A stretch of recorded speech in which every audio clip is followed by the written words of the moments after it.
Doctor BR Ambedkar Konaseema జిల్లాలో జనసేన నేతలు రెచ్చిపోయారు. కపిలేశ్వరపురం మండలం వల్లూరు గ్రామంలో అర్ధరాత్రి జనసేన కార్యకర్తలు వీరంగం సృష్టించారు.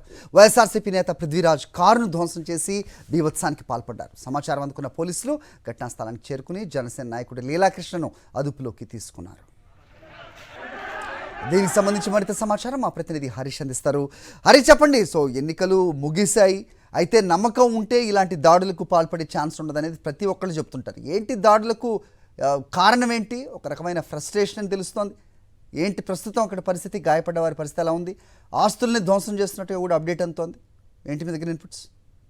మరి ప్రశాంతంగా జరగాల్సిన ఎన్నికలను తెలుగుదేశం పార్టీ మొత్తం కూటమి నాయకులు ఎవరైతే ఉన్నారో ఓడిపోతామనే భయంతో తీవ్ర ఫ్రస్ట్రేషన్ లోనే అనేక చోట్ల ఈ అల్లర్లకు తెరతీశారు. సాధారణంగా కోనసీమలో చిన్న చితకమైన పెద్దగా ఇటువంటి సంఘటనలు చోటు చేసుకోవు. అయితే నిన్న జరిగిన పోలింగ్ అనంతరం కూడా, పోలింగ్ జరుగుతున్న సమయంలో అనంతరం కూడా అనేక చోట్ల కోనసీమలో తెలుగుదేశం పార్టీ జనసేన నాయకులు అల్లర్లకు తెరతీశారు. చాలా చోట్ల ఇంకా బూత్ లో ఓటింగ్ పర్సంటేజ్ తమకు చాలా తక్కువగా ఉందన్న గుర్తించిన ప్రతి చోట కూడా ఈ అల్లర్లు తెరతీశారు. దీంతో కాటేరు కోరమండలం పల్లెల్లో కూడా గొడవ జరిగింది.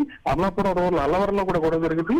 ఇక్కడ చూసుకుంటే కపిలేశ్వరపురం మండలం ఈ వల్లూరులో అక్కడ జనసేన నాయకుడు లీలాకృష్ణ ఉన్నారు. అతను ఎవరో ఓటర్ మీద చేయి చేసుకున్నాడనే విషయం తెలియడంతో ఎమ్మెల్సీ తోట త్రిమూర్తుల కుమారుడు వైఎస్ఆర్సీపీ నాయకుడు పృథ్వీరాజ్ అక్కడ ఒకటి వెళ్ళడం జరిగింది.